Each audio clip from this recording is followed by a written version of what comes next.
All right, we're back on here, and we get the little computer over here, and I think this is probably Catchy Os.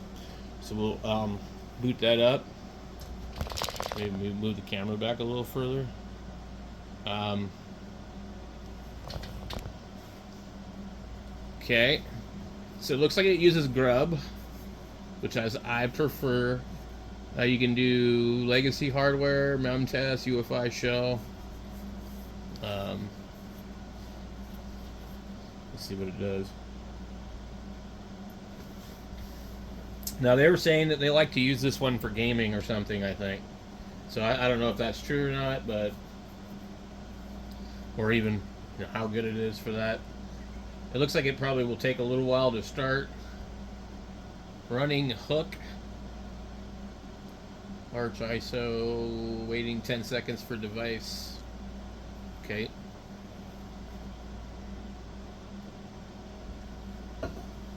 Alright. So the way I test all these now, most of the time, is I just run them on the live disk. And keep it simple, which doesn't really evaluate the performance of it. But then again, a lot of times I might be testing it on a spinning drive. So most people are going to use an SSD. The one thing I don't like doing is continually writing over the same SSD a million times to test out different distros. So I'd rather just test them off with a live boot, see if there's any merit to running them. If they look like they're really interesting, then I'll go ahead and install them. I don't know what the hell this thing is actually doing. Copying root FS image to RAM. Interesting. Anyway, I think this is going to take a minute, so we'll be back when it's loaded. Alright, that was kind of a little slow to load. It looks kind of nice, so... so if we launch the installer, what's it going to look like?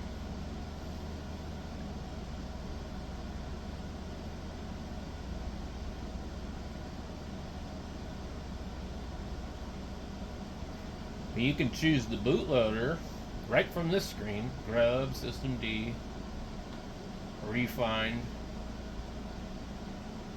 Yeah, okay. All the choices that you would have with using Arch. Now, I don't really know what the advantage is to using one of these versions of Arch versus the actual straight up Arch. They all like to use this same picture in the background. Utilities system. I mean, I don't know that this is any different than Arch with KDE.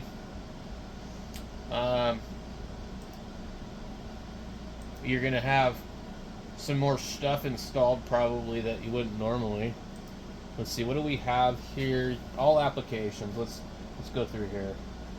We got Firefox, Gparted, hardware, KDE stuff,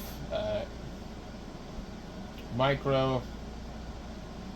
I'm kind of one of these people. I prefer to have like a full system. That way, I might learn about something new that I don't know about, and without having these things already on here, I don't necessarily sit and look to see what kind of software is out there available. But this looks pretty bare bones for the most part. I really don't see anything in here that looks game orientated to me. But maybe I'm just not seeing it. So,